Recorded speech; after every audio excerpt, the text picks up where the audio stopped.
ವಿದ್ಯಾರ್ಥಿಗಳೇ, ಬಿಡಿಸೋದಾಗಿತ್ತಂದ್ರೆ video on ಮಾಡಿರಿ. Video on ಮಾಡಿ ನೀವು ನೋಡ್ರಿ ನಾ ಹೆಂಗೆ ತಿಳಿಸ್ತನೋ. ಎಲ್ಲರೂ ಈ ಸರಳೀಕರಣನ ನಾ ತಿಳಿಸಿ ಹೇಳೋದು ಬೋರ್ಡ್ ಕಡೆ ಲಕ್ಷ್ಯ ಕೊಟ್ಟು ನೋಡ್ರಿ. ಆಮೇಲೆ ಅದನ್ನು ಸರಿಯಾಗಿ ಅಭ್ಯಾಸ ಮಾಡಬೇಕು. ನೀವು ನೋಡಬೇಕು, ಲಕ್ಷ್ಯ ಕೊಟ್ಟು ನೋಡಬೇಕು. ತಿಳಿತಲ್ಲ, ತಿಳಿಸ್ಲಿ ನೋಡ್ರಿ. ಇಲ್ಲಿ ಹೆಂಗವ ಅನ್ನೋದು ಅವೇ ಕ್ರಿಯೆಗಳ ನರ ಅಂದ್ರೆ ಅದು ಒಂದು ಗುಂಡ್ಲೆ ಇದ್ದಂಗೆ ನೋಡಿ. 25 ರ 3/5 ನೋಡ್ರಿ ಮೈನಸ್ ಪುಷ್ಪಾವರಣ, ಆಮೇಲೆ ರೌಂಡ್ ಬ್ರಕೆಟ್ 4/5 ಇಂಟು 20 ಮೈನಸ್ 6/3/5 ಪುಷ್ಪಾವರಣ ಪೂರ್ತಿ. ಈಗ ಈ ಕ್ರಿಯೆಗಳನ್ನು ಮಾಡ್ಕೊಂಡು ಬಿಡ್ರಿ, ಏನು ಭಾಳ ಬಿರಿ ಅಲ್ಲ. ಬರೋಬ್ಬರಿ 25ಕ್ಕೆ ಛೇದ 1 ಇಡ್ರಿ. ಇದು ಗುಂಡ್ಲೆ ಮಾಡ್ರಿ.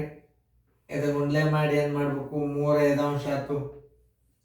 ಚಿಹ್ನೆ ಅನ್ನೋದು ಇದು ಮೈನಸ್ ಅದ. ಇದು ದುಂಡಕಂಶ ಇರಂಗಿರಲಿ. ಇದು ಪುಷ್ಪಾವರಣ, ಆಮೇಲೆ ದುಂಡಕಂಶ ಅದ. ಇದು 4/5 ಗುಂಡ್ಲೆ 20 ಛೇದ ಏನು ಮಾಡಬೇಕು, 1 ಮಾಡ್ಕೋರಿ. ಇದು ಮೈನಸ್ ಹಾಕೊಳ್ರಿ.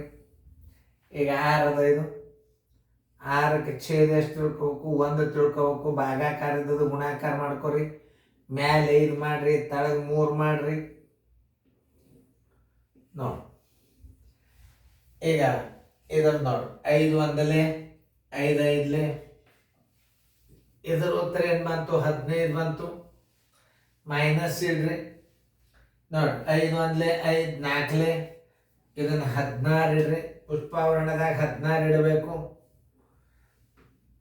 ಈ ದುಂಡಕಂಶ ಬಂದದಂದ್ರೆ ಪುಷ್ಪಾವರಣದಾಗೆ ಇಡಬೇಕು. ಮೈನಸ್ ಇದು ನೋಡಿ, 3 1 3 2 5 2 ಏನಾಯ್ತು, 10.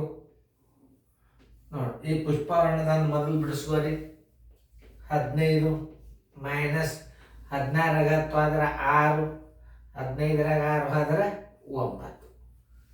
ಎಕ್ದಮ್ ಸಿಂಪಲ್ಲಾಗಿ ನೀವು ತಿಳ್ಕೊಳ್ಳೋ ಗಣಿತ ಇದು. ಉತ್ತರ ಸಂಖ್ಯೆ ಎಷ್ಟು ಬಂತು, 9. ಆನ್ಸರ್ ಬರೋಬರಿ 9.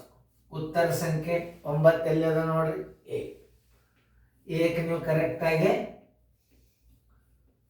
ನೋಡಿ.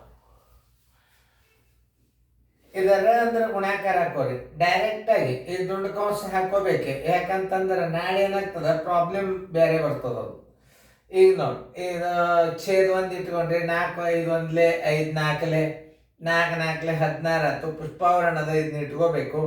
ಆಮೇಲೆ ಇದ್ರ ಉತ್ತರ ಇಲ್ಲಿ ಇಡ್ರಿ. ಮಧ್ಯಾಂತರ ಚಿಹ್ನೆ 16 ಅದ ಇದು. ಆಮೇಲೆ ಇದನ್ನು ಗುಣಾಂಕ ವಿಲೋಮ ಮಾಡಿದಾಗ 3 1 3 2 5 2 10 ಬಂತು. ಈ ಪುಷ್ಪಾವರಣದಾಗಿಂದ ಮೊದಲು ಬಿಡಿಸ್ಕೋಬೇಕು.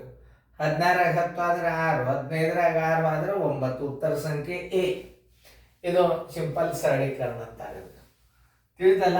ಹಿಂಗೆಲ್ಲ ನೀವು ಮಾಡೋದು ಕಲ್ತ್ರಿ ಅಂತಂದ್ರೆ ಯಾವ ಗಣಿತ ಬಿರಿಯಿಲ್ಲ. ಲಕ್ಷ್ಯ ಕೊಟ್ಟು ನೋಡ್ರಿ, ಚೆನ್ನಾಗಿ ನೋಡ್ರಿ. ಇಂಥ ಗಣಿತಗಳನ್ನು ನೀವು ಕಲ್ತ್ರಿ ಅಂದ್ರೆ ಮುಂದೆ ಏನು ಯಾವ ಗಣಿತಗಳು ಬಿರಿ ಆಗಲ್ಲ.